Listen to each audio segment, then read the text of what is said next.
ಜ್ಯೇಷ್ಠಾನುಕ್ರಮವನ್ನು ತಿಳಿಸಿ ಅಂದಾಗ ಪ್ರಾಣ ಹೇಳ್ದ, ನಾನೇ ನೆಲೆಸಿಹೆ, ನಾನೇ ನೆಲೆಸಿಹೆ ದೇಹದೊಳಗೆ. ಆದಾನ ಶಬ್ದನ ಧಾರಣದ ಜೊತೆಗೆ ಆನೆ ಪೋಷಣಕರ್ತ ಕೇಳು. ವಿಸರ್ಜನವು ನಾನೇ, ನೀನು ಕಂಡೆ ಸಮಷ್ಟಿಯಲ್ಲಿ ನೋಡು. ಆನು ತೋರುವೆ ವ್ಯಷ್ಟಿಯೊಳಗೆಂದು ಆ ನಿಯಂತ್ರಕ ದೇವ ತೋರಿದ ಪಂಚರೂಪದೊಳು.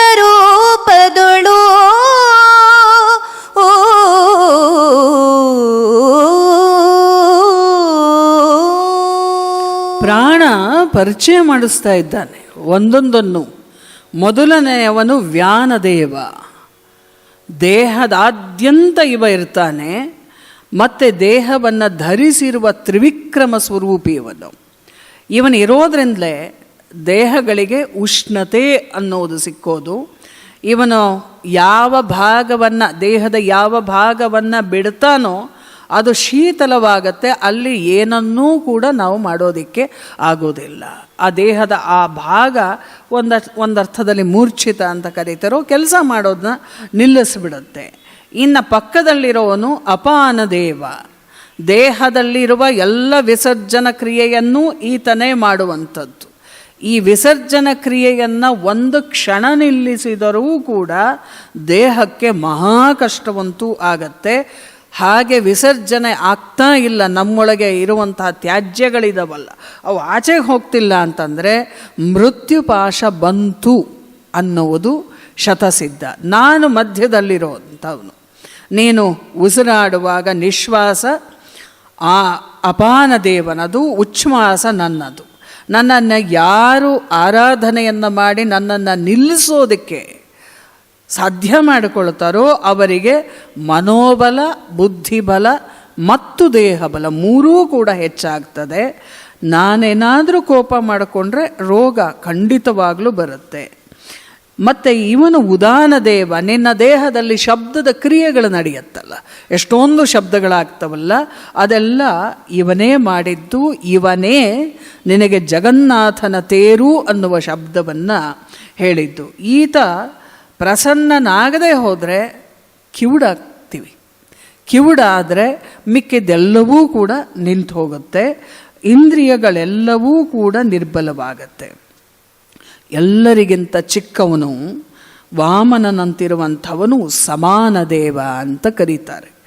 ಅವನಿಗೆ ಹೊರಗಿನಿಂದ ಬಂದ ಯಾವುದೇ ಸಂಗತಿಗಳೂ ಕೂಡ ದೇಹಕ್ಕೆ ತೊಂದರೆಯನ್ನು ಕೊಡದಂತೆ ಜೀರ್ಣಿಸಿಕೊಂಡು ಅನ್ನರಸವನ್ನಾಗಿ ಮಾಡುವಂಥವನು.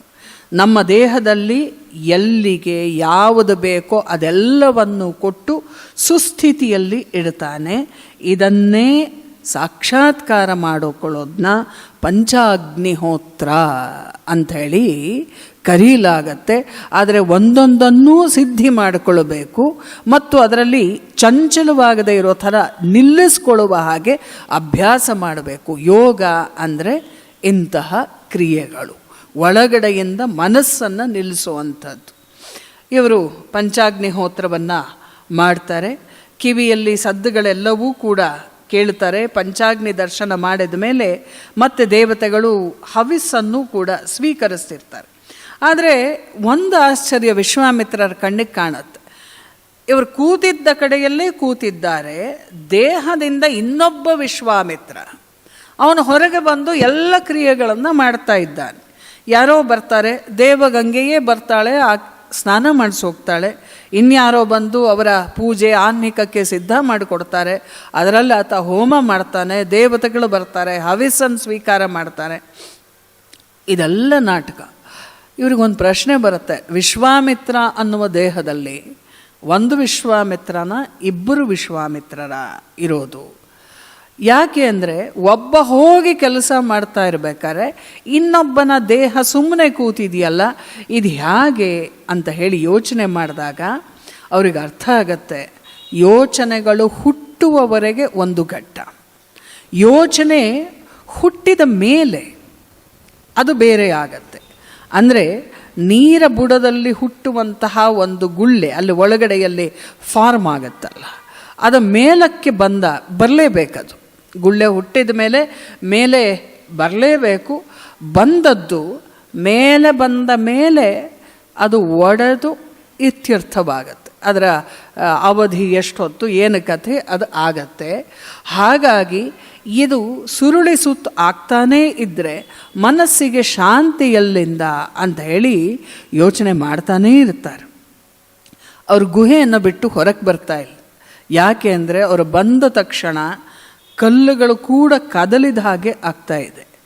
ಉಸಿರು ಬಿಟ್ಟರೆ ಹೊರಗಡೆಯ ಗಾಳಿಯ ಜೊತೆಗೆ ಅವರ ಉಸಿರು ಸೇರಿಕೊಂಡು ಗಾಳಿಯೇ ಹೊಸದು ಅಂಥೇಳಿ ಅನ್ನಿಸ್ತಾ ಇದೆ.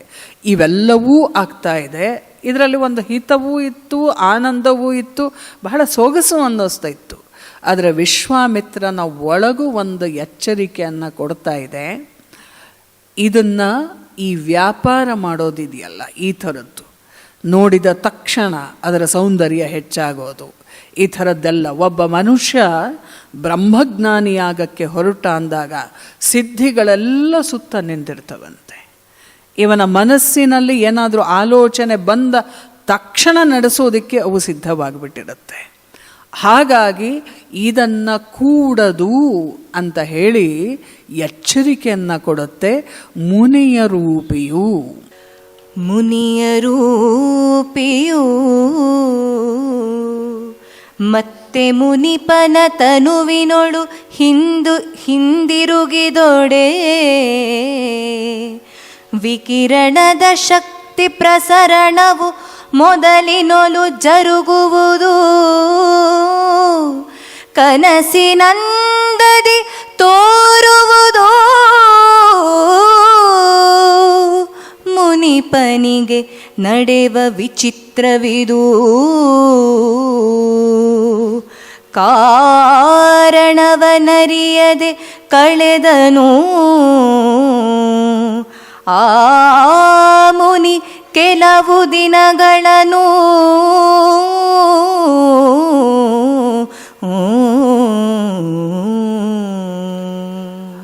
ಇದನ್ನು ಯೋಚನೆ ಮಾಡ್ತಾ ವಿಶ್ವಾಮಿತ್ರರು ಅಂದ್ಕೊಳ್ತಾರೆ, ಇದು ಏನೇ ಆಗಲಿ ನಾನು ವಾಮದೇವರ ಹತ್ರ ಹೋಗ್ತೀನಿ. ಎಷ್ಟೇ ಆದರೂ ಅವರ ಪಕ್ಕ ಕೂತರೆ, ಗುರುವಿನ ಬಳಿಯಲ್ಲಿ ಕೂತರೆ ಶಿಷ್ಯನಿಗೊಂದು ಸಮಾಧಾನ ಲಭಿಸಿಬಿಡುತ್ತೆ. ಆದ್ದರಿಂದ ಅಲ್ಲಿ ಹೋಗೋದು ಒಳ್ಳೆಯದು ಅನ್ನುವಂಥ ಯೋಚನೆಯನ್ನು ಮಾಡ್ತಾರೆ. ಪ್ರಾಣದೇವನೇ ಹೇಳ್ತಾನೆ, ಹೋಗಬಾ ನೀನು ವಾಮದೇವನ ಹತ್ರ ಅಂಥೇಳಿ. ವಿಶ್ವಾಮಿತ್ರರು ಕೇಳ್ತಾರೆ, ನನ್ನಿಂದ ಸೂಸುವ ವಿಕಿರಣಗಳಿದೆಯಲ್ಲ, ಇದು ತೊಂದರೆಯಾಗತ್ತೋ ಏನೋ ಅಂದಾಗ ಅದನ್ನು ಕೇಳಿ ಪ್ರಾಣದೇವ ನಗ್ತಾನಂತೆ, ಮಹರ್ಷಿಗಳೇ ನೀವೊಬ್ಬರೇನಾ ಈ ಥರದ ಕಿರಣಗಳನ್ನು ಸೂಸೋದು ಈ ಜಗತ್ತಿನಲ್ಲಿ? ಇಲ್ಲಿ ಈ ಜಗದಲ್ಲಿ ಸ್ಥಾವರ ಜಂಗಮದಲ್ಲೆಲ್ಲ ಕಿರಣಗಳು ಚೆಲ್ತಾನೆ ಇರ್ತವೆ. ಹಾಗಾಗಿ ಎಲ್ಲ ಕಡೆಯಲ್ಲೂ ತೇಜೋಮಂಡಲಗಳು ಇವೆ. ನಿಮಗೀಗ ಅರ್ಥವಾಗ್ತಾ ಇದೆ ಅಷ್ಟೇ, ನೀವು ಹೋಗಿ ಬನ್ನಿ ಎಲ್ಲವೂ ಸರಿ ಹೋಗುತ್ತೆ ಅಂತ ಹೇಳಿದಾಗ ವಾಮದೇವನ ಆಶ್ರಮಕ್ಕೆ ಹೊರಡ್ತವ್ರು. ಅವರಿಗೆ ಆಕಾಶದಲ್ಲಿ ಹೋಗುವಂತಹ ವಿದ್ಯೆ ಬಂದಿರುತ್ತೆ. ಹೋಗ್ತಾ ಇದ್ದಾಗಲೇ ದಾರಿಯಲ್ಲೇ ವಾಯುವೇ ಒಂದು ಸೂಚನೆಯನ್ನು ಕೊಡ್ತಾನೆ. ಅಲ್ಲಿ ಸೂಚನೆಯನ್ನು ಕೊಟ್ಟ ತಕ್ಷಣ ಇಳಿಬೇಕು ಅನ್ನುವಂಥ ಮನಸ್ಸು ಅವ್ರಿಗೂ ಕೂಡ ಅನಿಸುತ್ತೆ. ಗತಿಸ್ತಂಭನವನ್ನು ಮಾಡಿ, ಅಂದರೆ ಹೋಗ್ತಾ ಇದ್ದ ವೇಗವನ್ನು ನಿಲ್ಲಿಸಿ ಕೆಳಗಿಳಿತಾರೆ. ಹಾಗೆ ಇಳಿದ ತಕ್ಷಣ ಸಪತ್ನೀಕನಾಗಿ ಒಬ್ಬ ಮನುಷ್ಯ ಬಂದು ಮಧುಪರ್ಕವನ್ನು ಕೊಡ್ತಾರೆ. ಆಗ ವಿಶ್ವಾಮಿತ್ರರು ಅದನ್ನು ಅಂಗೀಕರಿಸ್ತಾರೆ. ಆಗಬಹುದು ಅಂಥೇಳಿ, ನೀವು ಯಾರು ಅಂತ ಪ್ರಶ್ನೆ ಕೇಳ್ತಾರೆ. ಅವನು ಹೇಳ್ತಾನೆ, ನನ್ನ ಹೆಸರು ಪುರೂರವ, ನನ್ನ ಜೊತೆಯಲ್ಲಿರುವಾಕೆ ಔಶೀನರೇ ಅನ್ನುವ ಹೆಣ್ಣುಮಗಳು ಅಂತ ಹೇಳಿದಾಗ ನೀವು ಯಾರು? ಋಗ್ವೇದ ಸಂಹಿತೆಯಲ್ಲಿ 10ನೇ ಮಂಡಲದಲ್ಲಿ ಸೂಕ್ತಗಳಲ್ಲಿ ಇವರ ಕಥೆ ಬರುತ್ತೆ. ಊರ್ವಶಿ ಮತ್ತು ಪುರೂರವ ಅತಿ ದೊಡ್ಡದಾದ ಸಂಭಾಷಣೆ ಇಲ್ಲಿದೆ. ಒಂದು ವಿಶಿಷ್ಟವಾದ ಪ್ರೇಮ ಮತ್ತು ವಿರಹ ಎರಡನ್ನೂ ಕೂಡ ಪ್ರಕಾಶಪಡಿಸುವಂತಹ ಒಂದು ಕಥೆಯಾಗಿ ನಾವು ಇದನ್ನು ನೋಡ್ತೀವಿ. ಬಹಳ ಅಂದರೆ ಸುಂದರವಾಗಿರುವಂಥ ಕತೆ. ಊರ್ವಶಿಯ ಸೌಂದರ್ಯ ಬಹಳ ದೊಡ್ಡದು. ಊರ್ವಶಿ ಅನ್ನುವ ಎಲ್ಲ ಹೆಸರಿದೆ ಆಕೆಗೆ. ಆ ಸೌಂದರ್ಯಕ್ಕೆ ಮೋಹಿತರಾದ ಮಿತ್ರಾವರಣ ಅನ್ನುವಂಥ ಋಷಿ ವೀರ್ಯಸ್ಖಲನವಾದಾಗ ಅಗಸ್ತ್ಯನ ಜನನಕ್ಕೆ ಕಾರಣವಾಯಿತು. ಅವಳಿಗೆ ಒಂದು ಶಾಪ ಕೊಟ್ಟು ಬಿಡ್ತಾರವರು, ನೀನು ಭೂಮಿಯಲ್ಲಿ ಹುಟ್ಟಿ ಮನುಷ್ಯನ ಜೊತೆಯಲ್ಲಿ ಸಮಾಗಮವನ್ನು ಹೊಂದಬೇಕು ಅಂತ ಹೇಳಿ ಒಂದು ಶಾಪ ಕೊಡ್ತಾರೆ. ಸರಿ ಆಯಿತು ಅಂತ ಹೇಳಿ ಅವಳದನ್ನು ಒಪ್ಕೊಳ್ತಾಳೆ. ಒಂದು ಸರಿ ಮನುವಿನ ಪುತ್ರರ ಜೊತೆಗೆ ಇಳೆ ಅನ್ನುವಂಥ ರಾಜ ವನದಲ್ಲಿ ಸಂಚಾರ ಮಾಡ್ತಾ ಇರ್ತಾನೆ. ಶಿವನನ್ನು ಅನನ್ಯದಿಂದ ಪೂಜೆ ಮಾಡ್ತಾ ಇದ್ದ ಹೊತ್ತು ಉಮೆ, ಆ ಕಥೆ ನಿಮಗೆ ಗೊತ್ತಿದೆ. ಆ ಹೊತ್ತಿನಲ್ಲಿ ಆ ಭಾಗಕ್ಕೆ ಇವ ಪ್ರವೇಶ ಮಾಡಿದಾಗ ಆ ತಪ್ಪಿನ ಫಲವಾಗಿ ತಪಸ್ಸಿನ ಒಳಗೆ ಪ್ರವೇಶ ಮಾಡಿದ್ದರಿಂದ ತಕ್ಷಣ ಅವನು ಸ್ತ್ರೀಯಾಗಿ ಪರಿವರ್ತಿತ ಆಗಿಬಿಡ್ತಾನೆ. ಆಗ ಮತ್ತೆ ಈಶ್ವರನನ್ನು ಪ್ರಾರ್ಥನೆ ಮಾಡಿದಾಗ ಈಶ್ವರ ಹೇಳುತ್ತಾನೆ, ಇದರಲ್ಲಿ ನಾನೇನೂ ಮಾಡೋಕ್ಕಾಗೋದಿಲ್ಲ, ಅಧಿಕಾರ ಇರೋದು ಪಾರ್ವತಿಗೆ ಮಾತ್ರವೇ, ಅದರಿಂದ ಆಕೆಯನ್ನೇ ಕೇಳು ಅಂಥೇಳಿ ಹೇಳಿದಾಗ ಪಾರ್ವತಿ ಹೇಳ್ತಾಳೆ, ಪ್ರತಿ ಸಂವತ್ಸರದಲ್ಲಿ ನೀನು 6 ತಿಂಗಳು ಹೆಣ್ಣಾಗಿರಬೇಕು, ಇನ್ನು 6 ತಿಂಗಳು ನಿಜ ಸ್ವರೂಪ ಇರಬಹುದು ನೀನು ಅಂತ ಅನುಗ್ರಹ ಮಾಡ್ತಾಳೆ. ಈ ಸ್ತ್ರೀ ರೂಪ ಹೊಂದ ಕಾಲದಲ್ಲಿ ಸೋಮಪುತ್ರ ಬುಧ ಅವಳನ್ನು ಮೋಹಿಸಿದಾಗ ಒಬ್ಬ ಪುತ್ರ ಹುಟ್ಟುತ್ತಾನೆ. ಅವನೇ ಈ ರಾಜನಾದ ಪುರೂರವಾಹ ಅಂಥೇಳಿ ಪ್ರಸಿದ್ಧನಾಗಿತ್ತು. ಈಗ ಈ ಉರ್ವಶಿ ಈ ಶಾಪ ವಿಮೋಚನೆ ಆಗಬೇಕಲ್ಲ, ಭೂಮಿಯಲ್ಲಿ ಬಂದು ಸಂಚಾರ ಮಾಡ್ತಿದ್ದಾಗ ಈ ಪುರೂರವನನ್ನು ನೋಡ್ತಾಳೆ. ಪುರೂರವನಿಗೂ ಅವಳ ಸೌಂದರ್ಯ ಇಷ್ಟ ಆಗತ್ತೆ. ಅವಳು ಒಂದು ನಿರ್ಬಂಧವನ್ನು ಹಾಕ್ತಾಳೆ, ನೋಡು ಯಾವ ಕಾರಣಕ್ಕೂ ಹಾಸಿಗೆಯಲ್ಲಿ ಬಿಟ್ಟು ಇನ್ನೆಲ್ಲೂ ಕೂಡ ನೀನು ಬೆತ್ತಲಾಗಿರೋದನ್ನು ನಾನು ನೋಡಿ ಸಹಿಸ್ಕೊಳ್ಳೋದಿಲ್ಲ, ಆವಾಗ ನಾನು ಬಿಟ್ಟು ಹೋಗ್ತೀನಿ. ಇದು ಒಂದು ನಿಬಂಧ. ಆದರೆ ಎರಡನೇದು, ಅವಳ ಹತ್ರ 2 ಕುರಿಮರಿಗಳಿರುತ್ತೆ. ಆ ಕುರಿಮರಿಗಳನ್ನು ನೀನು ಯಾವಾಗಲೂ ರಕ್ಷಣೆ ಮಾಡಬೇಕು ಅನ್ನೋದು ಎರಡನೆಯ ನಿಬಂಧನೆ. ಸರಿ, 4 ವರ್ಷದವರೆಗೆ ಯಾವ ಸಮಸ್ಯೆಯೂ ಆಗಲ್ಲ. ಒಂದು ದಿವಸ ರಾತ್ರಿ ಮಲಗಿದ್ದಾಗ ಇದ್ದಕ್ಕಿದ್ದ ಹಾಗೆ ಆ ಕುರಿಮರಿಗಳು ಜೋರಾಗಿ ಅರಚ್ಕೊಳ್ಳೋದು ಇವನ ಕಿವಿಗೆ ಬೀಳುತ್ತೆ. ತಕ್ಷಣ ಇವನಿಗೆ 2ನೇ ನಿಬಂಧ ಜ್ಞಾಪಕ ಆಯಿತು. ಕುರಿಮರಿಯನ್ನು ರಕ್ಷಣೆ ಮಾಡೋಕ್ಕಾಗದೇ ಇದ್ದರೆ ಇವಳು ಬಿಟ್ಟು ಹೋಗ್ತಾಳೆ ಅಂತ ಅವನು ಓಡಿ ಹೋಗ್ತಾನೆ. ಇದು ದೇವತೆಗಳೇ ಕಟ್ಟಿದ ಆಟ. ಆ ಕತೆ ತುಂಬ ದೊಡ್ಡದಾಗಿದೆ, ಹಾಗಾಗಿ ನಾನು ಇದನ್ನು ಇಷ್ಟಕ್ಕೆ ಮಟ್ಟಿಗೆ ಮುಗಿಸೋಣ. ಆ ದೇವತೆಗಳು ಅದನ್ನು ಅಪಹರಿಸುತ್ತಿದ್ದನ್ನು ಕಂಡುಬಿಟ್ಟು ಇವನು ರಕ್ಷಣೆ ಮಾಡೋಕ್ಕೆ ಹೋದಾಗ ಮಿಂಚು ಪ್ರಕಾಶವಾಗತ್ತೆ. ಮಿಂಚಿನ ಬೆಳಕಿನಲ್ಲಿ ಇವನ ನಗ್ನ ದೇಹವನ್ನು ಆಕೆ ನೋಡಿದ ತಕ್ಷಣ ಅವಳು ಬಿಟ್ಟುಬಿಟ್ಟು ತನ್ನ ದಾರಿನ ತಾನು ಹಿಡಿತಾಳೆ. ಆಮೇಲೆ ಮತ್ತೆ ಪ್ರಾರ್ಥನೆಯನ್ನು ಮಾಡಿದಾಗಲೂ ಕೂಡ ತಿರಸ್ಕರಿಸ್ತಾಳೆ.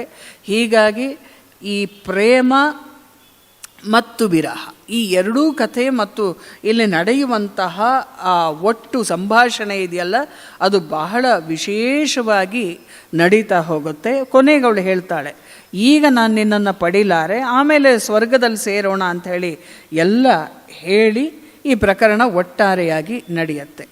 ಆದರೆ ಇವರ ಪ್ರೇಮ ಅತ್ಯಂತ ವಿಶೇಷವಾದ್ದು ಮತ್ತು ವಿಶಿಷ್ಟವಾದದ್ದು ಅಂತ ಹೇಳಿ ಋಗ್ವೇದದಿಂದಲೂ ನಾವು ಇದನ್ನು ನೋಡ್ಕೊಂಬಂದಿದ್ದೀವಿ.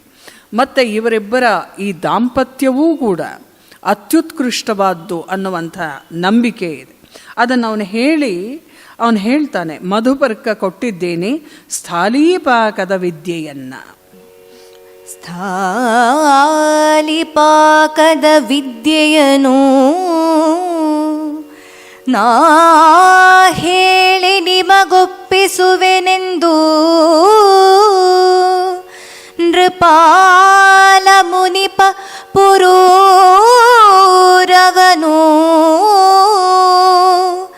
ನಮಿಸಿದನು ವಿನಯದೊಳು. ಹೇಳು ಹೇ ರಾಜರ್ಷಿ, ನಿನಗೆ ಆ ಸ್ಥಾಲಿಪಾಕದ ವಿದ್ಯೆಯೊಲಿದುದ ಕೇಳಲು ಉತ್ಸುಕನಾಗಿಹೆನು ನಾನು ಎಂದ ಮುನಿವರನು.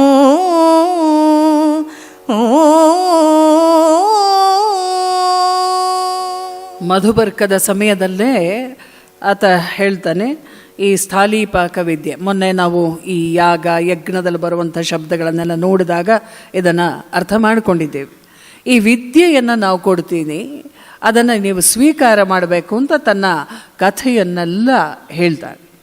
ಯಾಕೆ ಅಂದರೆ ಗಂಧರ್ವರು ನನಗೆ ಈ ವಿದ್ಯೆಯನ್ನು ಕೊಟ್ಟರು, ಆದ್ದರಿಂದ ಈ ವಿದ್ಯೆ ವಿಕೋಪದಿಂದ ವಿಮುಖವಾಗಿರುವ ಪ್ರಾಣಾಪಾನಗಳನ್ನು ಯಾವಾಗಲೂ ಶಾಂತಗೊಳಿಸುತ್ತೆ, ಮತ್ತು ಪತಿ ಪತ್ನಿಯರ ಪ್ರೇಮ ಮತ್ತು ಆಯಸ್ಸು ಎರಡೂ ದೃಢವಾಗತ್ತೆ. ಆದ್ದರಿಂದ ತಾವು ಇದನ್ನು ಅನುಮೋದನೆ ಮಾಡಿ ಪಡ್ಕೊಳ್ಬೇಕು. ಮತ್ತು ನಾವು ಇದನ್ನು ದೇವತೆಗಳು ಋಷಿಗಳು ಸಭೆಯಲ್ಲಿ ಅನುಮೋದನೆ ಮಾಡಿದಾಗ ಅಗ್ನಿದೇವನ ದಯದಿಂದ 18 ಮಂತ್ರಗಳ ಉರ್ವಶಿ ಪುರೂರುವ ಸೂಕ್ತ ಆಯಿತು ಅನ್ನೋದನ್ನೆಲ್ಲ ವಿವರವಾಗಿ ಹೇಳ್ತಾನೆ. ವಿಶ್ವಾಮಿತ್ರರಿಗೆ ಭಾಳ ಸಂತೋಷ ಆಗತ್ತೆ. ಆದರೂ ಹೇಳ್ತಾರೆ, ಈ ದೇವತೆಗಳ ಸಹವಾಸ ಇದೆಯಲ್ಲ, ಇದು ಸ್ವಲ್ಪ ಕಷ್ಟದ್ದು. ಯಾವಾಗ ಯಾವ ವಿಚಿತ್ರವನ್ನು ಯಾರಿಗೆ ತಂದಿಡ್ತಾರೋ ಅರ್ಥ ಆಗೋದಿಲ್ಲ. ಅಂದರೂ ಬಿಟ್ಟ ಕಣ್ಣು ಬಿಟ್ಟ ಹಾಗೆ ಇಲ್ಲದೆ ಇದ್ದಲ್ಲಿ ಸಾಧನೆ ಮಾಡೋದು ಸ್ವಲ್ಪ ಕಷ್ಟ. ಎಲ್ಲೆಲ್ಲಿಂದ ಅವರು ಬಂದು ಆವರಿಸ್ಕೋತಾರೆ ಅಂತ ಅರ್ಥವಾಗಲಲ್ಲ ಅಂತ ಹೇಳಿ ಅವರಿಂದ ಬೀಳ್ಕೊಂಡು ಹೊರಡ್ತಾರೆ. ಆಗ ಹೇಳ್ತಾನೆ, ನಮ್ಮ ಆ ರಾಜ ಪುರೂರವ ಹೇಳ್ತಾನೆ, ನಾನು ತುಂಬ ಪುಣ್ಯವಂತ. ಯಾಕೆಂದರೆ ಅಗ್ನಿದೇವನೇ ಸ್ವಯಂ ಬಂದು ನಿನ್ನಲ್ಲಿರುವ ಅಗ್ನಿ ವಿದ್ಯೆಯನ್ನು ಒಪ್ಪಿಸು ಅಂತ ಹೇಳ್ದ. ಇದಕ್ಕಿಂತ ದೊಡ್ಡ ಪುಣ್ಯ ನನಗಿಲ್ಲ ಅಂತ ಹೇಳಿದಾಗ ಅಷ್ಟು ಹೊತ್ತಿಗೆ ಹಸ್ತಿನಾಪುರದಿಂದ ಸುದ್ದಿ ಬರುತ್ತೆ. ಏನಂದರೆ, ಕಣ್ವಾಶ್ರಮದಲ್ಲಿದ್ದ ಪುಟ್ಟ ಮಗುವನ್ನು ಕೊಟ್ಟು ಬಂದಿದ್ರಲ್ಲ, ಅದು ಬೆಳೆದು ದೊಡ್ಡದಾಗಿ ಅದು ದುಷ್ಯಂತನನ್ನು ಇಷ್ಟಪಡುವ ಶಕುಂತಲೆಯಾಗಿದ್ಲು. ದುಷ್ಯಂತನನ್ನು ಮದುವೆಯೂ ಆದಲು. ಆ ದಂಪತಿಗಳ ಹೊಟ್ಟೆಯಲ್ಲಿ ಚಕ್ರವರ್ತಿಯಾಗುವ ಭರತನೆಂಬ ಮಹಾಪುರುಷ ಜನ್ಮ ತಾಳಿದ್ದಾನೆ. ವಿಶ್ವಾಮಿತ್ರರಿಗೆ ಈಗ ಅರ್ಥವಾಯಿತು, ಕಾಮದೇವ ಬಂದು ಹೇಳಿದ್ದು ಅಹಂಕಾರ ಹೆಚ್ಚಾಗಿ ಸೃಷ್ಟಿಯೊಂದು ಆಗಬೇಕಾಗಿದೆ ಅನ್ನೋದರ ಅರ್ಥ ಇವಾಗಾಯಿತು. ಇದು ಭಾಳ ಅಲ್ಲಿಯವರೆಗೂ ಸಂತೋಷ ಆಯಿತು. ಇವರು ಮತ್ತೆ ಹೊರಟರು, ವಾಮದೇವನ ಆಶ್ರಮಕ್ಕೆ ಬಂದರು. ಕಾಯ್ತಾ ಇದ್ದರು. ವಾಮದೇವರು ತಮಾಷೆ ಮಾಡ್ತಾರೆ, ಏನಪ್ಪ ರುದ್ರನನ್ನು ಅಭ್ಯಾಸ ಮಾಡು ಅಂತ ಹೇಳ್ಕೊಟ್ಟಿದ್ದೆ, ಈಗ ಅಗ್ನಿದೇವನ್ನೂ ನೀನು ನಿನ್ನ ಬುಟ್ಟಿಗೆ ಹಾಕ್ಕೊಂಬಿಟ್ಟಿದೆಯಲ್ಲ, ಏನು ಕಥೆ ನಿನ್ನ ಸಾಧನೆಯದು ಅಂದಾಗ ವಿಶ್ವಾಮಿತ್ರನಿಗೆ ಅರ್ಥವೇ ಆಗೋದಿಲ್ಲ. ಅಗ್ನಿಗೂ ನಾನು ಕೈ ಹಾಕಿಲ್ಲ, ಅಗ್ನಿಯನ್ನು ಉಪಾಸನೆಯೇ ಮಾಡಿಲ್ಲ. ಈಗ ಅವರು ಏನೋ ಕೊಟ್ಟರು, ಸ್ಥಾಲೀಪಾಕ ಕೊಟ್ಟರು. ಅಗ್ನಿ ದೇವ ಬೆಂಕಿಯಲ್ಲದ್ದು, ಅಗ್ನಿದೇವ ಬೇರೆಯವರಿಗೆ ಒಲಿಯೋದು ಅಂತ ನಿಜವಾಗ್ಲೂ ಇದೆಯಾ ಅಂತ ಅಂದಾಗ, ಏಕೆಂದರೆ ಅದು 3 ಜನಕ್ಕೆ ಒಲಿದಿತ್ತು, ಭಾರತರು, ಭೃಗುಗಳು ಮತ್ತು ಭರದ್ವಾಜರು. ಅದನ್ನು ಬಿಟ್ಟರೆ ಅಗ್ನಿ ದೊರೀತಾನೆ ಅಂದರೆ ಭಾಳ ದೊಡ್ಡ ವಿಷಯ ಅಂದಾಗ, ಅಲ್ಲಪ್ಪ ನೀ ಬರೋಕ್ಕಿಂತ ಮುಂಚೆ ಅವನೇ ತಾನೇ ಹೋಗಿ ವೈಶ್ವಾನರ ವಿದ್ಯೆಯನ್ನು ಕೊಡು ಅಂತ ಹೇಳಿದ್ದು. ಅಕಸ್ಮಾತ್ ನೀನು ಮುಂಚೆನೇ ಕೇಳಿದರೆ ನಾನು ಕೊಡ್ತಾ ಇದ್ದೆ, ನನ್ನ ಗುರುಗಳಿಗೆ ಕಷ್ಟದಲ್ಲಿ ಸಹಾಯ ಮಾಡಿದವು ನೀನಲ್ವಾ ಅಂತ ಹೇಳ್ತಾರೆ. ವಿಶ್ವಾಮಿತ್ರರು ಈಗ ಅರ್ಥ ಆಗ್ತಾ ಇದೆ, ವಾಮದೇವರು ಮೊದಲನೇ ದಿನವೇ ಯಾಕೆ ಬಂದರು ನನ್ನ ಜೊತೆಯಲ್ಲಿ ಅಂತ. ಅದಕ್ಕೆ ವಾಮದೇವ ಕೇಳ್ದ, ನಮ್ಮ ಗುರುಗಳು ಯಾರು ಅಂತ ಹೇಳಿದ್ರೆ ಆಶ್ಚರ್ಯ ಆಗ್ತಾ ಇದೆಯಾ? ಮರ್ತೋಯ್ತಾ ಅವರು ನಿನಗೆ? ನಮ್ಮ ಗುರುಗಳನ್ನು ನೀನು ನೋಡಿಲ್ವಾ? ಯಾರನ್ನ ಸರಸ್ವತಿ ನದಿಯಲ್ಲಿ ನೆನ್ನೆ ಉಂಡೆ ಮಾಡಿ ಕೊಚ್ಚಿ ಹೋಗೋ ಹಾಗೆ ಮಾಡಿದೆಯಲ್ಲ, ಅವರೇ ನನ್ನ ಗುರುಗಳು ಅಂದಾಗ ಅವ್ರು ಕೇಳ್ತಾರೆ, ವಸಿಷ್ಠರು ನಿನ್ನ ಗುರುಗಳ? ವಾಮದೇವ ಹೇಳ್ದ, ಯಾಕೆ ನಿನಗೆ ಇಲ್ಲಿವರೆಗೆ ಅದು ಅರ್ಥ ಆಗಲಿಲ್ವಾ? ಗುರುವಿನ ಆಜ್ಞೆ ಇಲ್ಲದೆ ನಾನು ಯಾಕೆ ನಿನ್ನ ಹತ್ರ ಬರ್ತಾ ಇದ್ದೆ? ಅವರೇ ಅಷ್ಟೆಲ್ಲ ಹಾವಳಿ ಮಾಡಿದೆಯಲ್ಲ ಆಶ್ರಮದಲ್ಲಿ, ಆವತ್ತು ನನ್ನನ್ನು ಕರೆದು ಕೌಶಿಕನಿಗೆ ರುದ್ರಾನುಗ್ರಹ ಮಾಡುವ ಹಾಗೆ ನೀನು ಮಾರ್ಗದರ್ಶನ ಮಾಡು ಅಂತ ಹೇಳಿದ್ದು ಅವರೇ. ನೀನು ಆಶ್ರಮವನ್ನು ಧ್ವಂಸ ಮಾಡ್ತೀಯ ಅಂತ ಅವರಿಗೆ ಪೂರ್ಣವಾಗಿ ಗೊತ್ತಿತ್ತು. ನೀನು ಶತ್ರು ಪಕ್ಷದಲ್ಲೇ ಇರೋನು ಅನ್ನೋದು ಅವರಿಗೆ ತಿಳಿದಿತ್ತು. ಆಗ ಅದೆಲ್ಲ ತಿಳಿದಿದ್ದರೂ ನನ್ನನ್ನು ಕಳುಹಿದ್ದು ನನ್ನ ಗುರುವೇ. ಆದರೆ ಈಗ ನಾವಿಬ್ಬರು ಮಿತ್ರರಾಗಿದ್ದೇವೆ. ಹೀಗಾಗಿ ನೀನು ನನ್ನ ಗುರುಗಳಿಗೆ ಅಪಾರವಾದಂತಹ ಉಪಕಾರವನ್ನು ಮಾಡಿದ್ದೀಯಾ, ನಿನಗೆ ನಾನು ಈ ವಿದ್ಯೆ ಕೊಡೋದಿಲ್ವಾ ಅಂತ ಕೇಳಿದೆ. ಅಂದಾಗ ದುಷ್ಟತನವನ್ನು ಮೆರೆಯುತ್ತಲೇ ದುಷ್ಟತನವನು ಮೆರೆಯುತ್ತಲೀ ಸಂಕಷ್ಟಗಳ ಸರಮಾಲೆ ನೀಡುತ್ತಲೀ ಎಷ್ಟು ಯಾತನೆ ಕೊಟ್ಟೇನೋ ಆ ವರಮುನಿ ವಸಿಷ್ಠರಿಗೆ, ಎಷ್ಟು ಚಿಕ್ಕವನಾದೆ ನಾನು ಉತ್ಕೃಷ್ಟ ಚರಿತ ಮುನೀಂದ್ರರೆದುರೊಳು ಕಷ್ಟ ನನಗೆ ವಸಿಷ್ಠ ಸಮನಾಗಲ್ಕೆ ಜೀವನದಿ. ವಿಶ್ವಾಮಿತ್ರರಿಗೆ ಅರ್ಥ ಆಗತ್ತೆ, ವಸಿಷ್ಠ ಅನ್ನುವ ಪರ್ವತದ ಮುಂದೆ ನಾನು ಒಂದು ಸಾಸಿವೆ ಅಷ್ಟೆ. ಆ ಎತ್ತರಕ್ಕೆ ಸಾಧ್ಯವೇ ಇಲ್ಲ ಹೋಗೋದು. ಆತನ ಹಾಗೆ ಬ್ರಹ್ಮರ್ಷಿ ಆಗೋದಂತೂ ಸಾಧ್ಯವೇ ಇಲ್ಲ. ವಸಿಷ್ಠರಿಗೆ ಸಮನಾಗೋದಂತೂ ಇನ್ನೂ ತುಂಬ ದೂರದ ಮಾತಾಗೋಯ್ತು. ಮತ್ತು ಏನು ಮಾಡ್ಕೊಂಡು ಬಂದೆ ಇಷ್ಟು ದಿವಸ ನಾನು? ವಾಮದೇವನಿಗೆ ಅರ್ಥ ಆಯಿತು. ಯಾಕೆ ವಸಿಷ್ಠರ ಸ್ಮರಣೆಯಾದ ತಕ್ಷಣ ಎಲ್ಲ ನೆನಪಾಯಿತೋ ಅಂತ ಹೇಳಿ ಕೇಳಿದ. ಇಲ್ಲ ವಾಮದೇವ, ನೀ ಹೇಳಿದ ಮೇಲೆ ನನಗೆ ಅರ್ಥ ಆಗಿದ್ದು, ಕೌಶಿಕ ಸಂಪೂರ್ಣವಾಗಿ ಸತ್ತಿದ್ದಾನೆ. ಇದು ಹೆಸರುಗಳನ್ನು ಎಲ್ಲಿ ಹೇಗೆ ಬಳಸ್ತಾರೆ ಅನ್ನೋದಕ್ಕೆ ಇದು ಒಂದು ಉದಾಹರಣೆ. ನಿನ್ನೆ ನಾವು ನೋಡಿದ ಸಂದರ್ಭದಲ್ಲಿ ಕೌಶಿಕ ಸತ್ತಿದ್ದಾನೆ ಅಂತಂದರೆ ಕೌಶಿಕನ ಮನಸ್ಸು ಸತ್ತಿದೆ ಅಂತ ಅರ್ಥ. ಕೌಶಿಕನಾಗಿದ್ನಲ್ಲ, ಆ ಮನಸ್ಸು ಸತ್ತು ಹೋಗಿದೆ. ಇವತ್ತು ವಿಶ್ವಾಮಿತ್ರನ ಅವತಾರ ಆಗಿರೋದು. ಈಗ ಪೂರ್ತಿಯೇ ದೇಹ ಅದೇ, ಮನಸ್ಸು ಭಾವನೆಗಳೆಲ್ಲವೂ ಬೇರೆ. ಆದ್ದರಿಂದ ದ್ವೇಷ ಅಂತ ಹೇಳಿ ಇಲ್ಲ. ಆದರೆ ಅವನ ಹಿರಿತನ ನನಗೆ ಅರ್ಥ ಆಗಿರಲಿಲ್ಲ.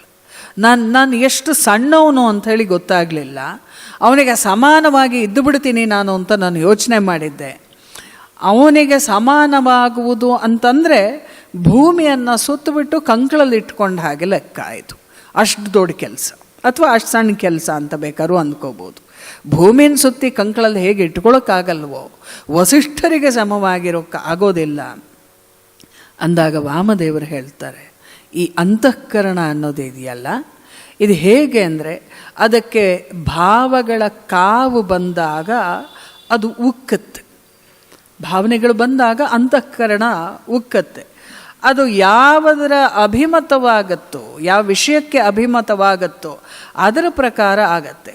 ಅದು ಚೆನ್ನಾಗಿರುವ ವಿಷಯವಾಗಿದ್ದರೆ ರಾಗವಾಗತ್ತೆ, ಅನ್ಯಥಾ ಆಗಿದ್ದರೆ ದ್ವೇಷವಾಗತ್ತೆ. ಅಂತಃಕರಣ ಹಾಗೆಯೇ ಇರುತ್ತೆ. ರಾಗದ್ವೇಷಗಳಿಂದ ಮಹಾತ್ಮರಿಗೆ ಸುಖ ದುಃಖ ಎರಡೂ ಕೂಡ ಆಗೋದಿಲ್ಲ. ಅವರು ಎರಡನ್ನೂ ಇಟ್ಕೊಂಡಿರೋದಿಲ್ಲ. ಈಗ ಉದಾಹರಣೆಗೆ ಒಂದು ಬಂಡೆ ಇರುತ್ತಪ್ಪ ಸಮುದ್ರದ ಹತ್ರ, ಪ್ರತಿದಿನ ಏರಿಳಿತ ಎಲ್ಲವೂ ಕೂಡ ಆಗತ್ತೆ. ಆ ಬಂಡೆಗೇನಾದರೂ ವಿಕಾರ ಆಗತ್ತಾ ಅಥವಾ ಬಂಡೆಗೇನಾದರೂ ವ್ಯತ್ಯಾಸವಾಗತ್ತಾ? ಖಂಡಿತ ಇಲ್ಲ. ಹಾಗೆ ಮಹಾತ್ಮರು ಅಂತ ಹೇಳಿ ಇದ್ದಾರಲ್ಲ, ಅವರಿಗೆ ಎಲ್ಲದರಲ್ಲೂ ಕೂಡ ಯಾವ ಭೇದವಾಗಲಿ ಇರೋದಿಲ್ಲ. ಎಲ್ಲವನ್ನು ಒಂದೇ ಸಮವಾಗಿ ನೋಡಿಸ್ತಾ ಹೋಗ್ತಾರೆ. ಗೀತೆ ಅದನ್ನೇ ಮಾತಾಡುತ್ತೆ. ರಾಗ ದ್ವೇಷ ವಿಯುಕ್ತೈಸ್ತು ವಿಷಯಾನ್ ಇಂದ್ರಿಯೈಶ್ಚರನ್. ಅಂತಃಕರಣವನ್ನು ಸ್ವಾಧೀನದಲ್ಲಿಟ್ಕೊಂಡಿರುವಂತಹ ಯಾವುದೇ ಪುರುಷನಿಗೂ ಕೂಡ ರಾಗದ್ವೇಷ ಅಥವಾ ಇಂದ್ರಿಯಜನ್ಯವಾದ ಯಾವ ವಿಕಾರವನ್ನು ಮಾಡೋದಿಲ್ಲ ಅಂದಾಗ ಇವ್ರಿಗೊಂದು ಸಣ್ಣ ಸಂದೇಹ ಬರುತ್ತೆ. ಮತ್ತು ಯಾಕೆ ವಸಿಷ್ಠರು ಅಷ್ಟೊಂದು ಶೋಕದಿಂದ ಹುಚ್ಚರ ಮಾದರಿಯಲ್ಲಿ ಅಲಿತಾ ಇದ್ರು ಅಂದರೆ, ವಾಮದೇವ ಹೇಳ್ತಾ, ನೀನು ಅಂದುಕೊಂಡ ಶೋಕ ಅಲ್ಲ. ಕಲಿ ಮೊದಲೇ ಬಂದು ಪ್ರಾರ್ಥನೆ ಮಾಡಿದ್ದ. ಪಂಚಭೂತಗಳ ಶಕ್ತಿ ಕ್ಷರವಾಗತ್ತಲ್ಲ, ಆಗ ಅವು ದುಃಖಕ್ಕೊಳಗಾಗ್ತವೆ. ಆ ದುಃಖವನ್ನು ಈ ಭೂಮಿಯಲ್ಲಿರುವ ಯಾರಾದರೂ ಒಬ್ಬ ಮಹಾತ್ಮ ತನ್ನ ಮೇಲೆ ತಗೊಳ್ತಾನೆ. ದುಃಖವನ್ನು ಯಾರು ವಹಿಸ್ಕೊಳ್ಳೋದಕ್ಕೆ ಶಕ್ತರಿರ್ತಾರೋ ಅವರಿಗೆ ಮಾತ್ರ ಅದು ಸಾಧ್ಯ. ಕಲಿ ಸ್ವಯಂ ಬಂದು ವಸಿಷ್ಠರನ್ನು ಪ್ರಾರ್ಥನೆ ಮಾಡಿದ್ದ. ಅವರನ್ನು ಒಪ್ಕೊಂಡ್ರು. ಅದು ಪುತ್ರ ಶೋಕವಾಗಿ ಬಂತು. ಅದನ್ನು ಅವರು ಆ ರೂಪದಲ್ಲಿಯೇ ಅನುಭವಿಸಿದ್ರು. ಅದನ್ನು ಅವರು ಸುಖವಾಗಿಯೂ ಕೂಡ ಬದಲು ಮಾಡಿಕೊಳ್ಬಹುದಿತ್ತು, ಆದರೆ ಅದನ್ನು ದುಃಖವಾಗಿ ಅವರು ಅನುಭವಿಸಿದ್ರು. ಅಂದಾಗ ಅವನು ಕೇಳ್ತಾರೆ, ದುಃಖವನ್ನು ಸುಖ ಕೂಡ ಮಾಡ್ಕೊಳಕ್ಕಾಗತ್ತಾ? ಹೇಗೆ ಅಂದರೆ, ಹೀಗೆಯೇ ತನುಮನದಲ್ಲಿ, ಹೀಗೆಯೇ ತನುಮನದ ಬಲವನು ಯೋಗ ಸಾಧನೆಯಿಂದ ವೃದ್ಧಿಸಿ ಯೋಗಿ ಪಡೆಯುವನು ಇಂದ್ರಿಯದಿ ಕಾಠಿಣ್ಯ ನಿಗ್ರಹವ. ಆಗ ಸಕಲೇಂದ್ರಿಯದಿ ದುಃಖಾವೇಗವನು ಉಪಶಮನಗೊಳಿಸುತ್ತಾ ಯೋಗಿ ಪರಿವರ್ತಿಸುವನು ಆ ದುಃಖವನು ಸುಖದಂತೆ.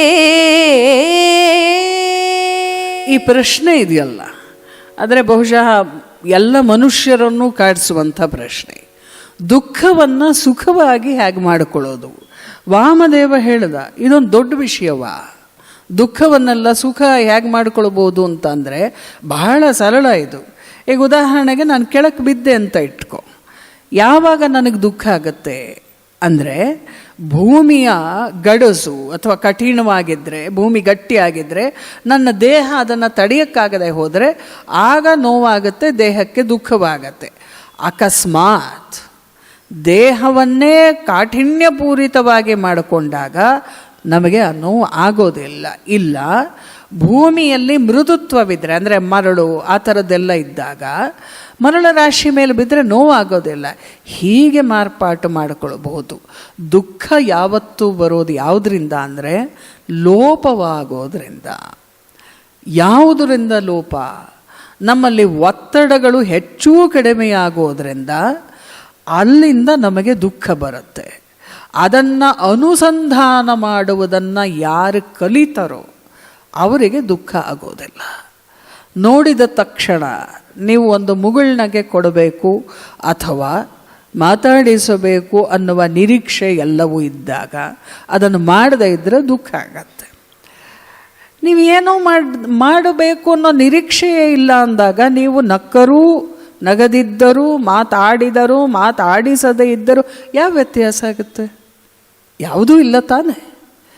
ಹಾಗೆ ಜ್ಞಾನವನ್ನು ಅರಸಿಕೊಂಡು ಹೊರಟಂಥವರಿಗೆ ನಿರೀಕ್ಷೆಗಳು ತಂತಾನೇ ಕಡಿಮೆ ಆಗ್ತಾ ಹೋಗುತ್ತೆ. ಯಾಕೆ ಅಂದರೆ ಉಳ್ಕೊಳ್ಳೋದು ಜ್ಞಾನಿಯಾದವನಿಗೆ ತಾನು ಪಾಲಿಸಬೇಕಾದ ಧರ್ಮ ಏನು ಅಂತ ಅಷ್ಟೇ. ಆ ಧರ್ಮವನ್ನು ಫಲವನ್ನು ಪಡ್ಕೊಂಡ ವ್ಯಕ್ತಿ ಹೇಗೆ ಪ್ರತಿಕ್ರಿಯಿಸ್ತಾನೆ ಅನ್ನೋದು ಸಂಬಂಧಪಟ್ಟ ವಿಷಯ ಅಲ್ಲ. ಹಾಗಾಗಿ ಈ ಒತ್ತಡಗಳನ್ನು ಹೀಗೆ ಯೋಚನೆ ಮಾಡಿ ನಿರ್ವಹಣೆ ಮಾಡೋಕ್ಕೆ ಆರಂಭ ಮಾಡಿದ್ರೆ ಯಾರು ಏನೇ ಮಾಡಿದರೂ ಯಾವ ವ್ಯತ್ಯಾಸವೂ ಆಗೋದಿಲ್ಲ. ಇಂದ್ರಿಯಗಳಿಗೆ ಆ ಮಟ್ಟದ ಸಹನ ಶಕ್ತಿ ಇದೆ. ಅದಕ್ಕೂ ಮುಂಚೆ ಮನಸ್ಸಿಗೆ ಆ ಶಕ್ತಿಯನ್ನು ಕೊಟ್ಟು ಬಿಟ್ಟರೆ ಮನಸ್ಸು ಅದನ್ನು ಸಹಿಸಿಬಿಡುತ್ತೆ. ಒಂದು ಸರಿ ಅಭ್ಯಾಸವಾಗಿಬಿಟ್ರೆ ಮಿಕ್ಕಂತೆ ಮುಂದುವರ್ಕೊಂಡು ಹೋಗುತ್ತೆ. ಮೊದಲನೇ ಸರಿ ಮೆಟ್ಲು ಕಾಣೋದಿಲ್ಲ, ಕಾಲು ಎಡುತ್ತೆ.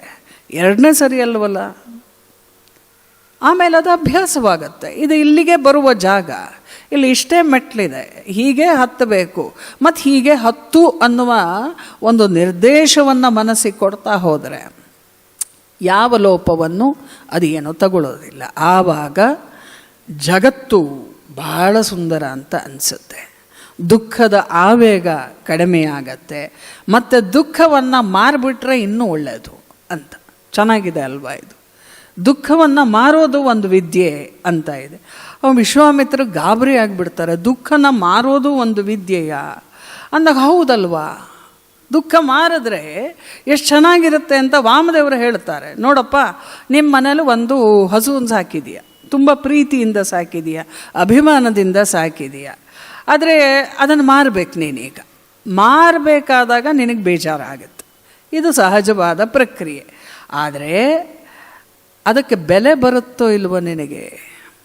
ನಿನ್ನ ದುಃಖವನ್ನು ಆ ಬೆಲೆಗೆಂದ ಕೊಟ್ಟು ನಿನಗೆ ಕೊಂಡುಕೊಳ್ತೀಯ.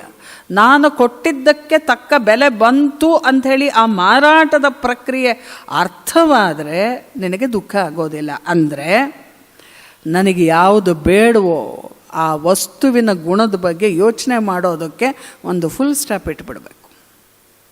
ಯಾವುದೋ ವ್ಯಕ್ತಿಯ ಮೇಲೆ ಭಾಳ ಪ್ರೀತಿ ಇರುತ್ತೆ ನಮಗೆ, ಆ ವ್ಯಕ್ತಿಗೆ ನಮ್ಮ ಮೇಲೆ ಇರೋದಿಲ್ವೇ? ದುಃಖ ಆಗತ್ತೆ, ಸಹಜ. ಅರ್ಥ ಆಗತ್ತೆ ನಮಗೆ. ಅರ್ಥವಾದಾಗ ಆ ವ್ಯಕ್ತಿಯನ್ನು ಒಂದೋ ಹಿಂದೆ ಬಂದ ನಿರೀಕ್ಷೆ ಇಲ್ಲದೆ ಪ್ರೀತಿಸೋದು ಅಂದರೆ ಅರ್ಥ ಆತನಿಗೆ ಒಳಿತಾಗಲಿ ಅಂತ ಅನ್ನೋದನ್ನು ಪ್ರೀತಿ ಅಂತ ಕರೀತಾರೆ. ಅದನ್ನು ಯಾವ ಸ್ವಾರ್ಥವೂ ಇಲ್ಲದೆ ಮುಂದುವರಿಸ್ಕೊಂಡು ಹೋಗೋದು.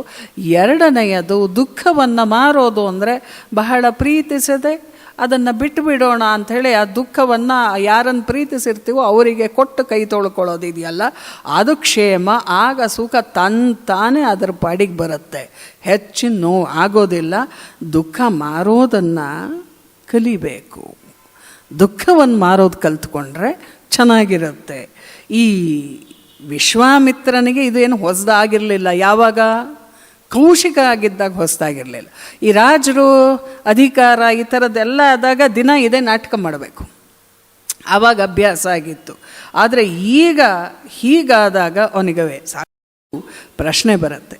ಇದಾದಮೇಲೆ ಅವ್ರು ಹೇಳ್ತಾರೆ, ಬಾ, ವೈಶ್ವಾನರನ ಅಪ್ಪಣೆಯಾಗಿದೆ ನನಗೆ, ವೈಶ್ವಾನರ ವಿದ್ಯೆಯನ್ನು ಸ್ವೀಕಾರ ಮಾಡಬೇಕು, ಅಗ್ನಿವಿದ್ಯೆಯನ್ನು ಅಂದಾಗ ಮತ್ತೆ ಪ್ರಶ್ನೆ, ನೀನು ನನ್ನನ್ನು ಬ್ರಾಹ್ಮಣನನ್ನಾಗಿಯೇ ಮಾಡಬೇಕು. ವಾಮದೇವರು ಎಷ್ಟು ಚೆನ್ನಾದ ಉತ್ತರ ಕೊಡ್ತಾರೆ ಅಂದರೆ, ನೀನು ಬ್ರಾಹ್ಮಣ ಅಂತ ಹೇಳಲ್ಲ, ಆದರೆ ನೀನು ಬ್ರಾಹ್ಮಣ ಅಲ್ಲ ಅಂತ ನಿಂಗೆ ಯಾರು ಹೇಳಿದ್ದಿವಾಗ ಅಂತ ಹೇಳಿ ಕೂಡಿಸಿ ವೈಶ್ವಾನರ ವಿದ್ಯೆಯನ್ನು ಕೊಡ್ತಾರೆ. ವಿಶ್ವಾಮಿತ್ರರಿಗೆ ಅಗ್ನಿಯ ಸಾಕ್ಷಾತ್ಕಾರ ಆಗತ್ತೆ. ವೈಶ್ವಾನರ ಸೂಕ್ತ ಅಂತಲೇ ಇದೆ, 9 ಸೂಕ್ತಗಳಿದೆ ಋಗ್ವೇದದಲ್ಲಿ. ಅದರಲ್ಲಿ 2ನೆಯದು ಮಾತ್ರ ದುರ್ಗಾ ಸೂಕ್ತದಲ್ಲೂ ಬರುವಂಥ ಸೂಕ್ತ. ಜಾತವೇದಸೇ ಸುನವಾಮ ಸೋಮಮರಾತೀಯತೋ ನಿದಹಾತಿ ವೇದ ಅನ್ನೋದು ಈ ಋಗ್ವೇದದಲ್ಲೂ ಬರುತ್ತೆ, ವೈಶ್ವಾನರ ಸೂಕ್ತದಲ್ಲೂ ಇದೆ, ಮತ್ತು ದುರ್ಗಾ ಸೂಕ್ತದಲ್ಲೂ ಇದನ್ನು ಪ್ರಸ್ತಾಪ ಮಾಡ್ತಾರೆ. ಹೀಗೆ ಸಹಜವಾಗಿ ವೈಶ್ವಾನರ ಪ್ರಕಟ ಆದ. ಜಾತವೇದನ ಅನುಗ್ರಹದಿಂದ ವಿಶ್ವಾಮಿತ್ರರು ಜಾತವೇದರೇ ಆದರು. ಮಾರನೆಯ ದಿನ ನಚಿಕೇತರ ಆಶ್ರಮಕ್ಕೆ ಪ್ರಯಾಣ. ನಚಿಕೇತರ ಬಗ್ಗೆ ನಿಮಗೆ ಗೊತ್ತಿರೋದ್ರಿಂದ ಅದನ್ನು ಹೆಚ್ಚು ಪ್ರಸ್ತಾಪ ಮಾಡ್ತಾ ಇಲ್ಲ.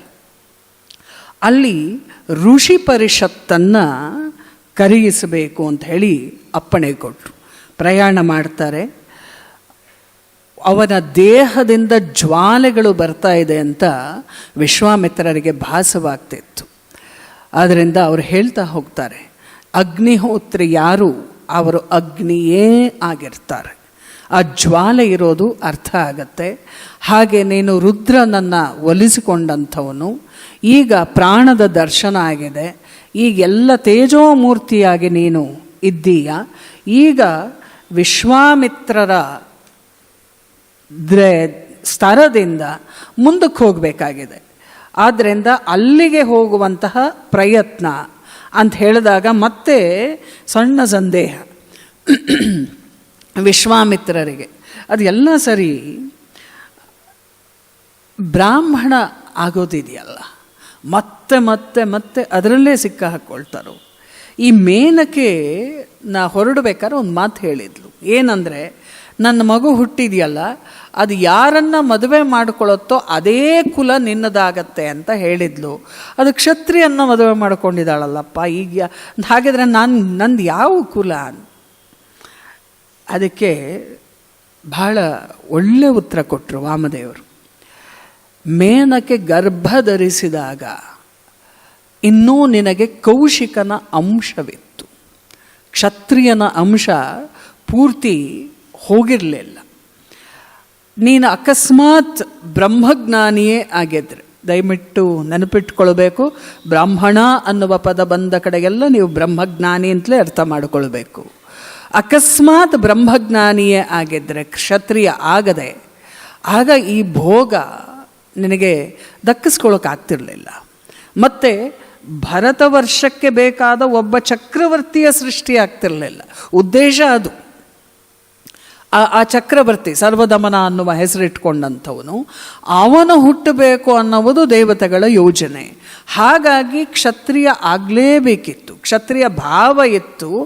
ಆದ್ದರಿಂದ ನೀನು ಅಲ್ಲಿ ಬ್ರಾಹ್ಮಣ ಆಗಿರಲಿಲ್ಲ. ಹೀಗಾಗಿ ಮೇನಕೆಗೆ ಅದನ್ನು ತಿಳಿಯುವ ವ್ಯವಧಾನವಿರಲಿಲ್ಲ, ಹೊರಟ್ಲು, ಅರ್ಥ ಆಗಲಿಲ್ಲ, ಅದನ್ನು ಮಾತಾಡಿದ್ಲವು. ಆಗ ಇವನು ಕೇಳ್ತಾನೆ, ಬ್ರಾಹ್ಮಣ ಆದರೆ ಸ್ವರ್ಗ ಸುಖವನ್ನು ಅನುಭವಿಸಬಾರದು ಅಂತ ಏನಾದರೂ ಇದೆಯಾ? ಅವರು ಅನುಭವಿಸ್ಕೂಡ್ದ? ಹಾಗಾದರೆ ವಾಮದೇವರು ಹೇಳ್ತಾರೆ, ಎಂಥ ಹುಚ್ಚು ಪ್ರಶ್ನೆ.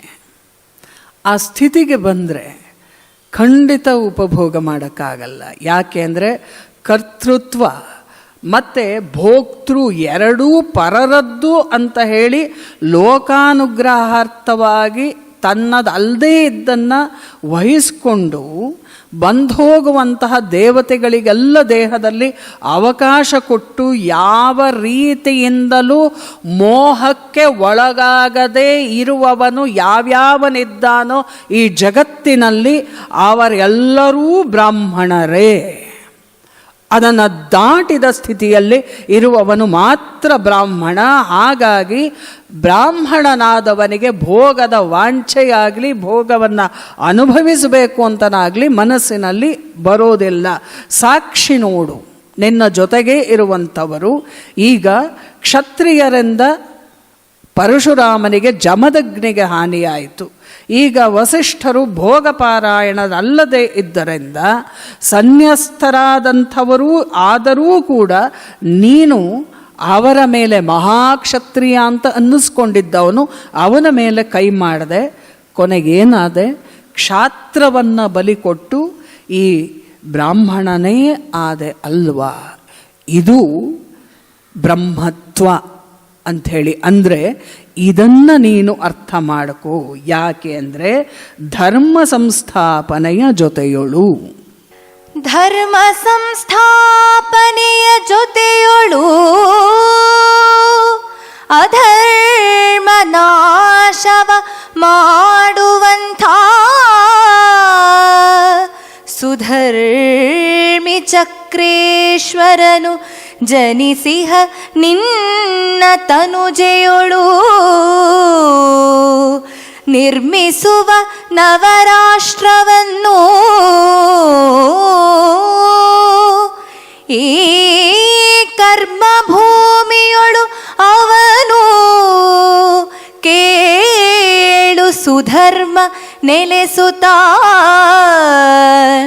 ರಾಷ್ಟ್ರ ಬೆಳಗುವುದು ಅವನ ಹೆಸರಿನಲೇ.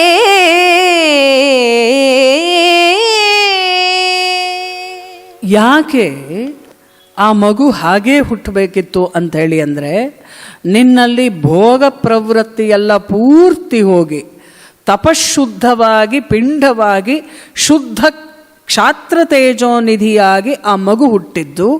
ಅದು ಮಹಾಪುರುಷನಾಗಿಯೇ ಹುಟ್ಟಿದ್ದಾನೆ. ಭೂಮಂಡಲದಲ್ಲಿ ಧರ್ಮ ವ್ಯವಸ್ಥೆಯನ್ನು ಸರಿಯಾದ ಕ್ರಮದಲ್ಲಿ ಸಂಸ್ಥಾಪಿಸುವ ಮಹಾಚಕ್ರವರ್ತಿಯ ಜನನದ ಅಗತ್ಯ ಈ ಭೂಮಿಗೆ ಬೇಕಿತ್ತು. ಹಾಗಾಗಿ ಇಷ್ಟೆಲ್ಲವನ್ನೂ ಕೂಡ ಮಾಡಿದ್ದು ಇದನ್ನು ನೀನು ಅರ್ಥ ಮಾಡಿಕೋ ಅಂತ ಹೇಳಿ ವಿವರಿಸುವಷ್ಟು ಹೊತ್ತಿಗೆ ನಚಿಕೇತರ ಆಶ್ರಮ ಬಂತು. ನಚಿಕೇತರು ಬಹಳ ಸಂತೋಷಪಟ್ಟರು. ಅವರು ಕೇಳ್ತಾರೆ, ಬ್ರಹ್ಮರ್ಷಿಗಳಿಗೆ, ಶಬ್ದ ಬದಲಾಗತ್ತೆ ಇಲ್ಲಿಂದ, ಬ್ರಹ್ಮರ್ಷಿಗಳಿಗೆ ಅಗ್ನಿವಿದ್ಯೆ ಮತ್ತು ಬ್ರಹ್ಮವಿದ್ಯೆ ಯಾವುದು ಬೇಕಾದರೂ ನೀವು ತಗೋಬಹುದು, ಆದರೆ ಎರಡನ್ನೂ ಅಂಗೀಕರಿಸಬಹುದು, ಉಪದೇಶವಾಗಿ ಅಲ್ಲ, ದಾನವಾಗಿ.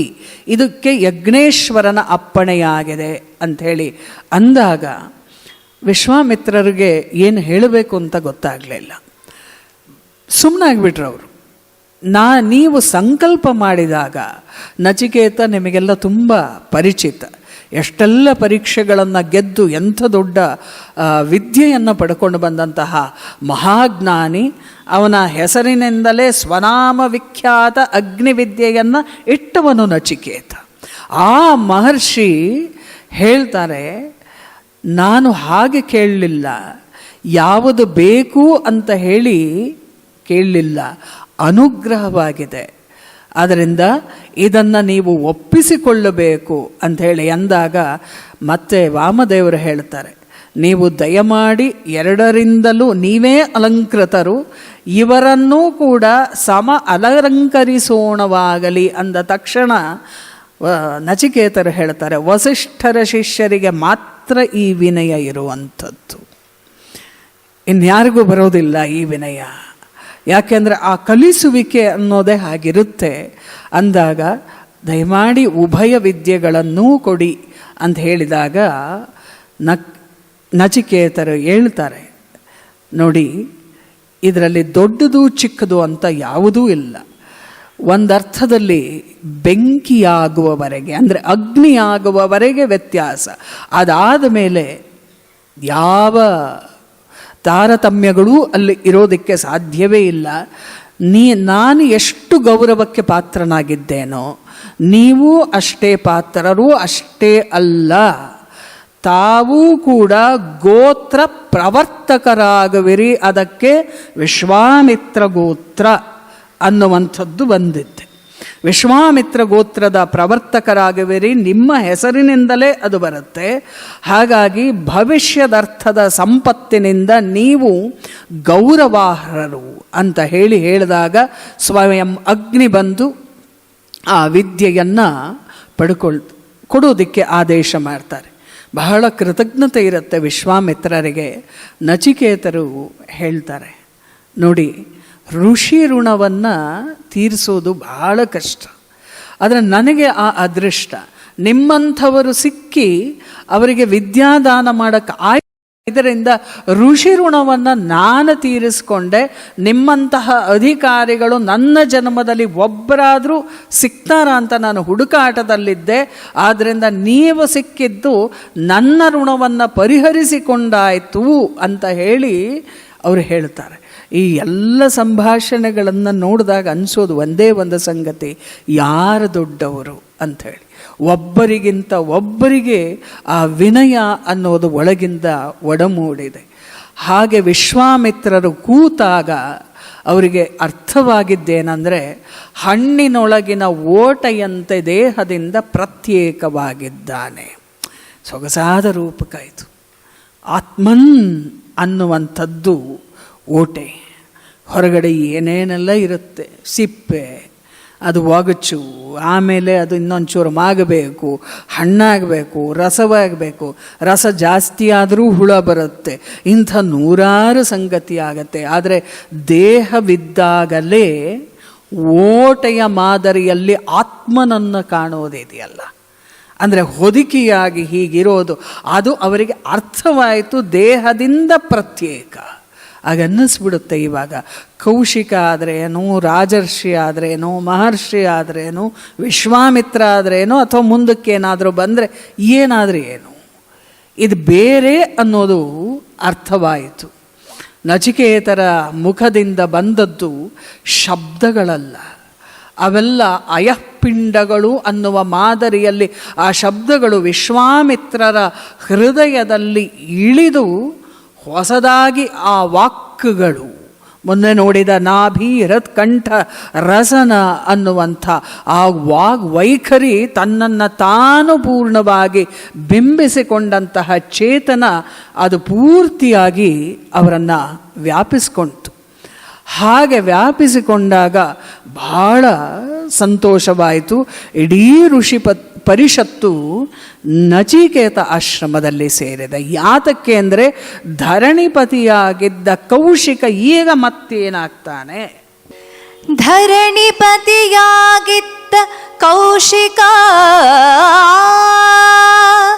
ಪರಮ ತಪವನ್ನಾಚರಿಸಿ ಭೂಸುರರ ಪದವಿಯ ಪಡೆದಿಹರ್ ಬ್ರಹ್ಮರ್ಷಿಯಾಗಲಿಕೆ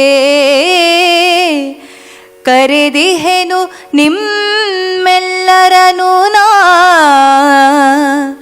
ಪರ ವಿರೋಧವ ಚರ್ಚಿಸುತ್ತ ಮುನಿವರಗೆ ನೀಡುವ ಪದವಿ ಸರಿಯೇನು ಎಂದು ನಿರ್ಧರಿಸಲ್ ನಿಮ್ಮೆಲ್ಲರನು ಕರೆದಿಹೆನೋ.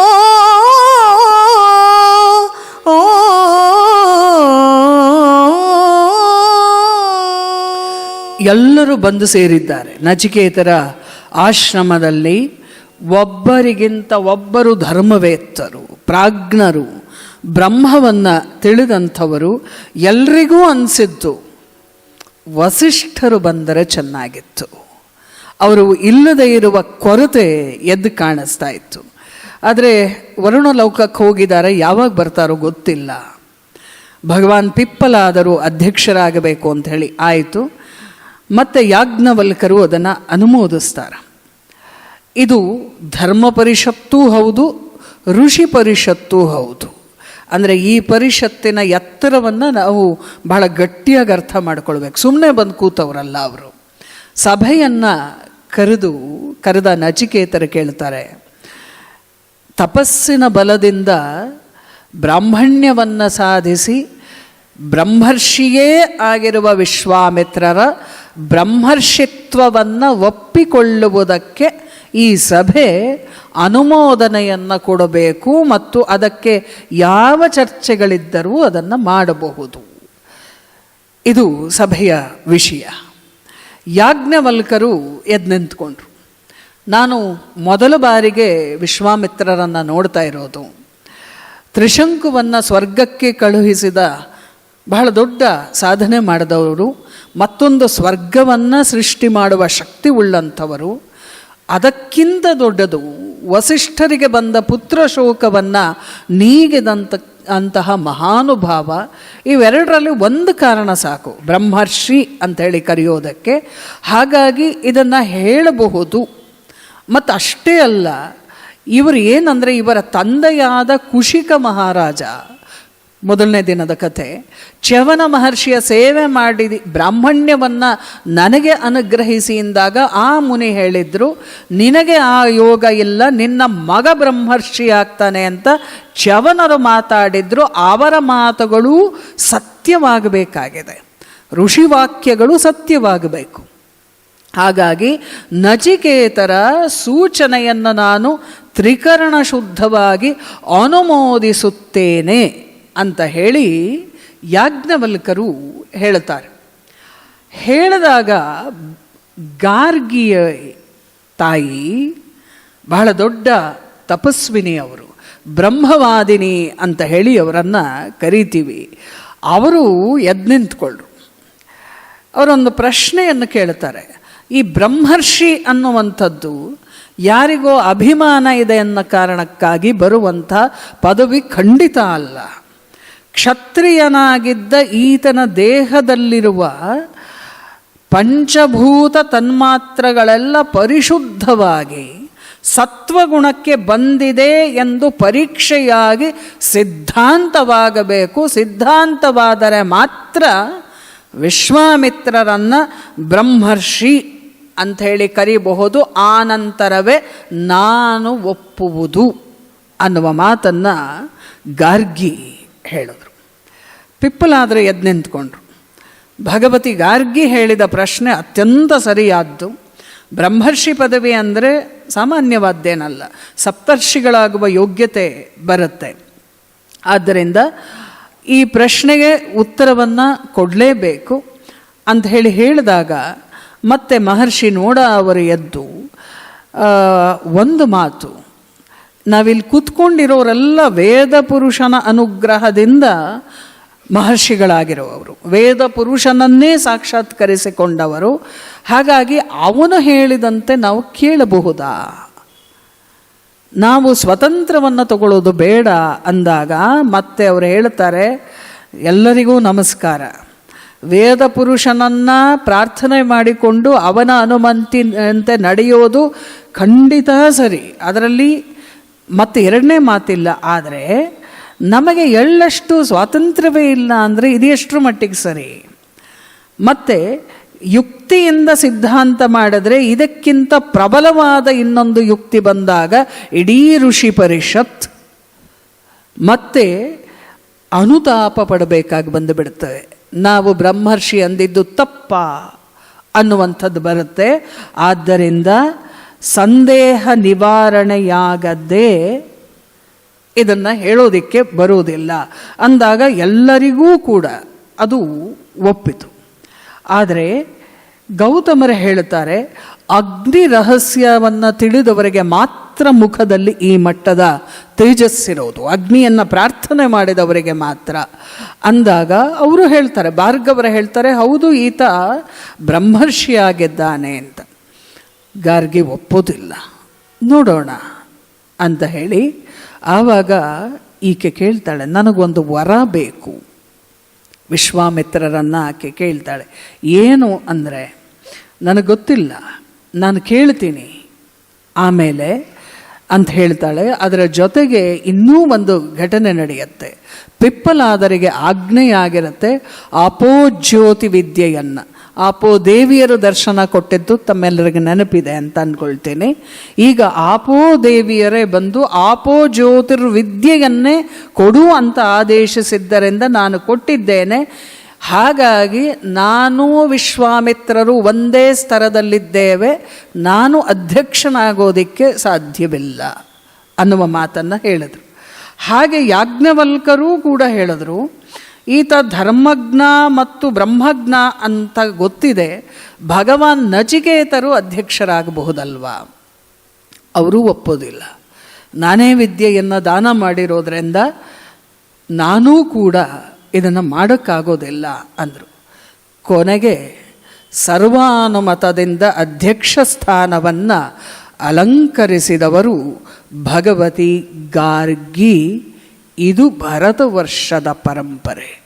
ಬ್ರಹ್ಮ ಜಿಜ್ಞಾಸೆಯಾದಾಗ ಬೇರೆ ಎಂತೆಂಥದೋ ಮಾತಾಡುವ ನಮಗೆ ಆ ಧರ್ಮ ಮತ್ತು ಋಷಿ ಪರಿಷತ್ತನ ಅಧ್ಯಕ್ಷ ಸ್ಥಾನವನ್ನು ಗಾರ್ಗಿಗೆ ಇಡೀ ಋಷಿಗಳು ಎಂಥವರು, ಒಬ್ಬೊಬ್ಬರೂ ಕೂಡ ಸಾಕ್ಷಾತ್ಕಾರದಲ್ಲಿ ಮೇರು ಪರ್ವತವೂ ಸ್ವಲ್ಪ ಕಮ್ಮಿ ಅನ್ನುವಂಥ ಜಾಗದಲ್ಲಿದ್ದವರೆಲ್ಲ ಕೂಡಿ ನಿರ್ಧರಿಸಿದ್ದು ಭಗವತಿ ಗಾರ್ಗಿಗೆ ಅಧ್ಯಕ್ಷ ಸ್ಥಾನ ಅಂದರೆ ಆಕೆಯ ಎತ್ತರ ಎಷ್ಟು ದೊಡ್ಡದು. ಹಾಗಾಗಿ ಭಗವತಿ ಗಾರ್ಗಿ ಕೊಟ್ಟ ತೀರ್ಪಿಗಾಗಿ ನಾಳೆಯವರೆಗೆ ಕಾಯೋಣ.